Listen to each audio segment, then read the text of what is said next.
a team into Tennessee, especially with a fairly young quarterback and then a young running back as well?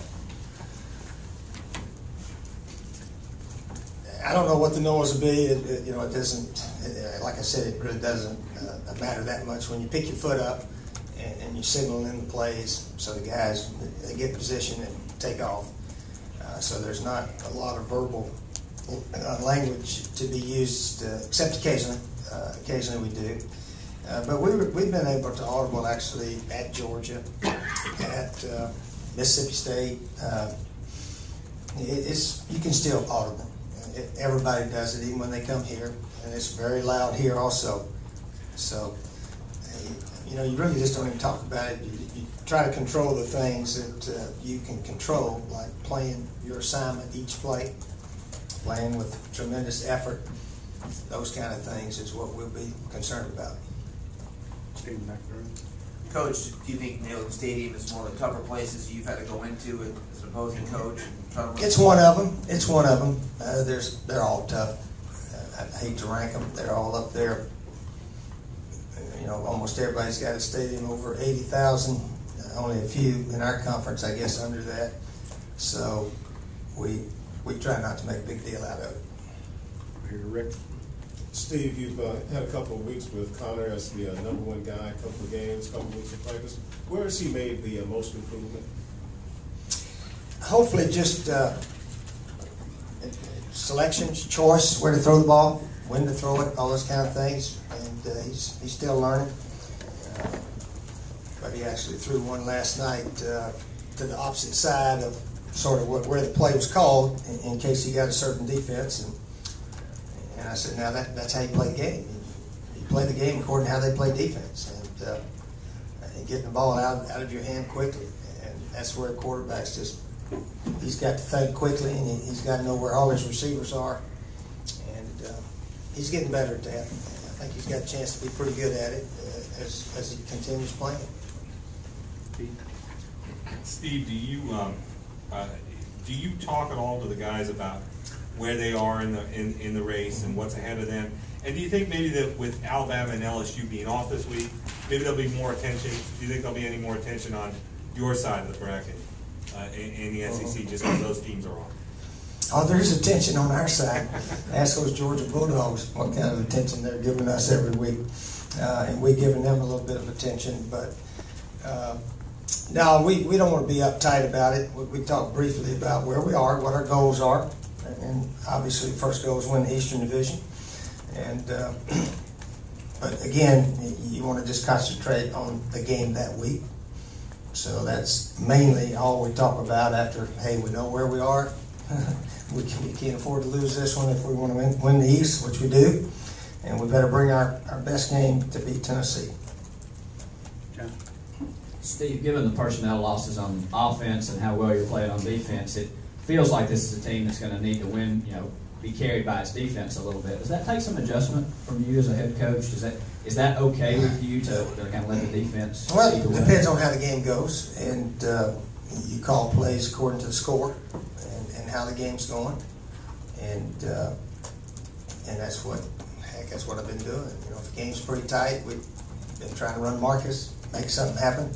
A lot of times nothing good was happening in the one we lost. Wasn't much happening at Mississippi State either. But you try to get a feel of what your team can do and what the score is, and go from there.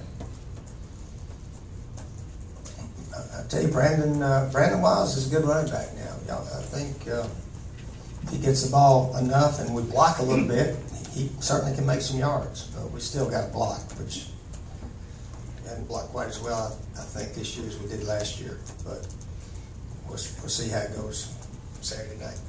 Scott.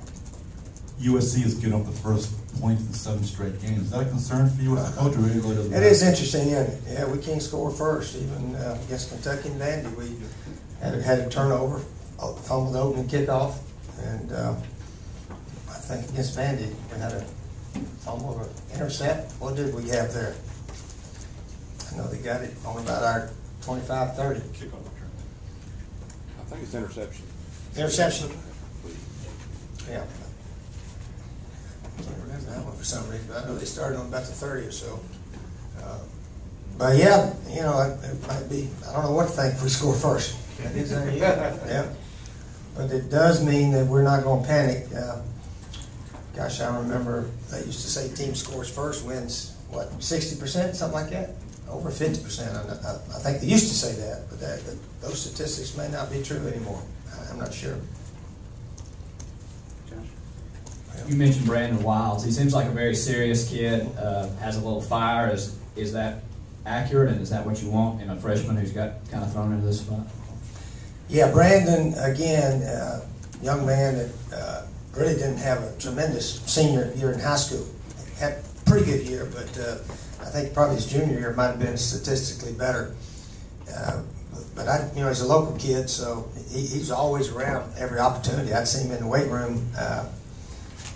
Of course, he graduated early, so he came last January, and he was just no, you know what? He did not graduate early. He was supposed to, but he didn't.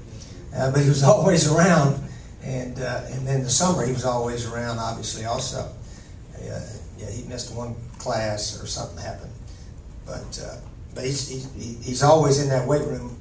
Usually, when I'm in there, about 1:30 or so, and even when he wasn't even a student here, he'd come work out on his own, which I think is permissible, isn't it? I'm not sure it is. I think it is. He'd already signed with us, so he'd come on his own a bit. And he's a hard worker, and I really think he's improved physically a lot between his senior year in high school and now. He's faster, he's stronger, just from hard work. Coach Fitz, he'll tell you Brandon's one of his favorites when they come in the weight room. Steve, on Brandon, when was the decision? There was some talk maybe he might move to fullback. When was that? When was you just going to leave him at running back, at halfback, and what was the decision in keeping him there? Well, he played a little bit of fullback, but not a lot, because he's big enough to play in there if we need him. In fact, I think he's in the game a little bit at fullback occasionally, but maybe that was just to go out for passes or something like that. But he's a tailback. He's a one-back type guy. So, and now, he started out, I guess he was about 15 at the beginning of the year. I think we had Marcus, Sean, and Kenny listed as co-second, and Eric Baker, and then Brandon. So he was about number 5 there. Now he's number 1. Steve, you made a comment about Connor in practice and how you talked about how he plays the game and made a play. You said that's how you play the game. Are you a little more at ease with him at quarterback in that you got a guy that maybe is more dedicated and is going to be where you know he's going to be as a quarterback preparing for a game?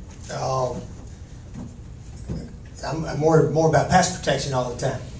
That's what we always worry about, pass protection and linemen not getting beat and giving our guys time to throw and so forth. But no, Connor's still got a ways to go now. He's but he tries to do the way you ask him to do it, and hopefully his decision making will continue to get better. Coach, in your 7 seasons here at Carolina, how do you rate overall personnel at quarterback? How do we what? How do you rate overall personnel at quarterback in over 7 seasons? Yeah, that's an interesting question you just had there, because we're sitting around always wondering how come we can't throw the ball up and down the field as well as our teams used to at Florida.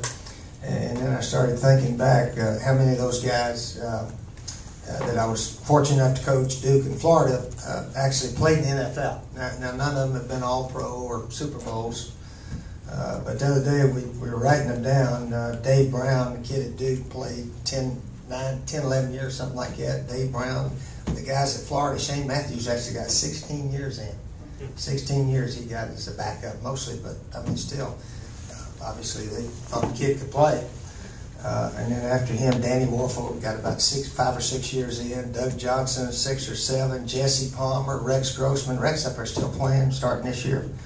So those guys, they take their steps and let it go pretty much the right place all the time. And for some reason, I thought we could get some guys to do it. And maybe there's a combination of reasons, but we haven't. We haven't seen any quarterbacks. We haven't sent many offensive linemen to the NFL. Sent some receivers, a few receivers, obviously. But anyway, for whatever it's worth, that's just sort of what's happened.